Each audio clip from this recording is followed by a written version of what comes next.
Hey guys, my name is Alicia, and this is another one of my videos.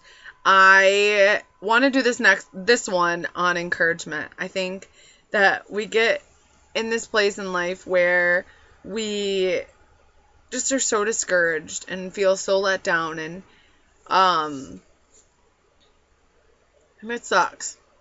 You know, I think that once we understand that we're where God wants us to be, you know, He's going to mold us and he's going to move us when we're supposed to be moved.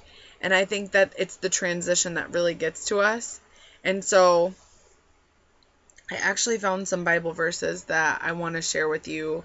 And I'm hoping that whatever you're going through, whether it's a breakup, a job loss, layoff, um, maybe there's like some financial problems there's some relationship problems. Maybe you're dealing with loneliness. Maybe you're dealing with depression. The list goes on. No matter what you're going through, it's a form of rejection or a form of like letdown or a form of sadness. Like, I just encourage you to smile. I actually heard it once on the John Tesh radio show which I love. I heard something about how if you smile, it sends endorphins to your brain and it makes you happy. So I just challenge you, like, even if you're miserable right now, like, say you just are, like, super sad, just smile. Just smile and be happy and just be glad that you're alive and that you're healthy. Or if you're not healthy, be glad that God's going to heal you. Be glad that,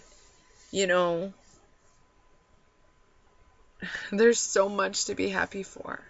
You're breathing. You're alive. You have God. And it's like Joyce Meyer said actually in her conference. She was like, you're not going to hell. That's something I think to be freaking excited about. Like, no matter how bad your life is, it doesn't matter how bad it is. You need to trust God no matter what situation you're in. And when it gets hard, like, one thing that I challenge myself to do is, like, when the devil's picking at me and he is trying to discourage me or trying to put worries in my mind, I take those little thoughts as action signs, like a reminder for prayer. And I'm like, oh yeah, thanks, devil. And then I start praying about that, something that the devil was trying to get me to worry about. Let me see. I wanted to get those Bible verses really quick. I have them, but it's on my phone.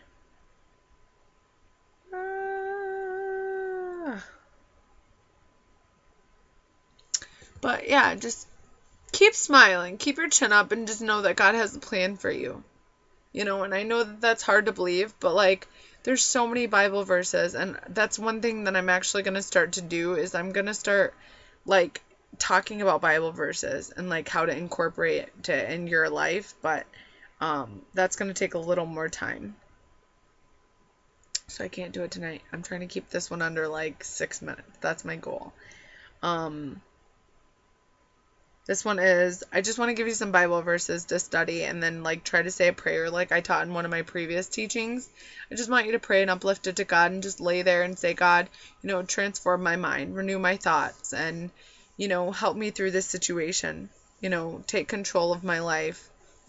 Toss the keys at him and let him be your co-pilot, let him be your pilot. Let him be your driver. You be the co-pilot and the passenger. The first one I'm going to share is John 14:1, and it says, do not let your hearts be troubled. Trust in God. Trust also in me. Let's see.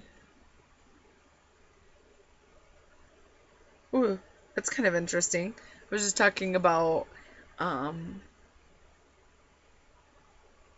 putting your hope in God. Okay, so this one's Isaiah 40:30 and 31. It says, even youths grow tired and weary, and young men stumble and fall.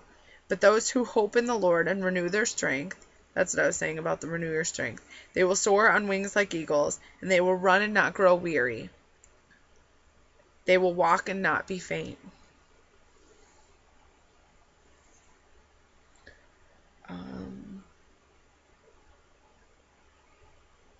This is a good one. 1 Peter 5, 6, and 7.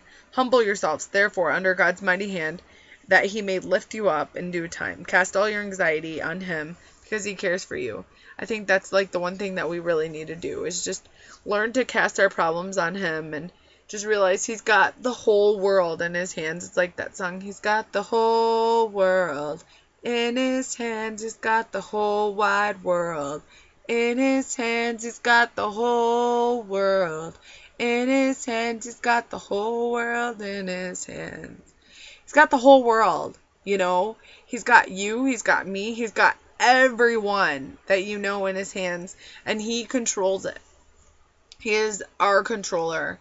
And no matter what situation you're going through, whether it's something at work or whatever, I just encourage you to uplift those people around you, or the person that you're having problems with, and just say, you know, God, I don't know what's going on in their life, but please, I just ask you to intervene and, you know, heal their hearts, or, you know, fix the situation. Or if I'm the one who needs changing, Father, I would recommend that too, because I think if you're asking for someone else to change, I think that you need to ask for change in yourself.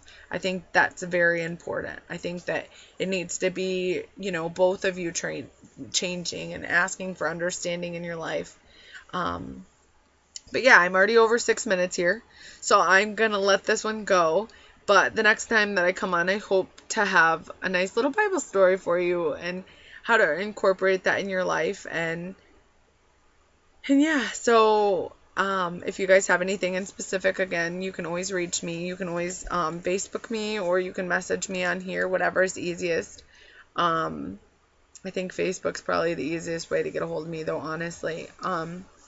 Yeah, so I hope you guys have a great night, and God bless, and stay encouraged. You know, like if those Bible verses aren't enough, you can always look them up online, but your life could always be worse, you know, and I think you need to just start counting your blessings and counting the things that you do have, and stop counting and listing all the things that you don't have. You know, I think once you realize how much you really do have, and the fact that we have God's grace and mercy is overall the best, you know, it's the best gift that he could have ever given us. So I think once you accept that, then you're really going to trust him with your life. But you guys have a great night, and I look forward to my next blog, and I honestly hope that this is encouraging you. I hope that it's blessing you. I hope that you're getting something out of it, because I want God to use me in every way possible. I want to minister to every person that I can, because he's amazing, and he has completely worked through my struggles in my life. And I hope that this compassion that he's given me for, you know, others' pains and others' struggles, because of the things that I've gone through as well, I hope that I can help you. God bless you, and have a great night. See you later.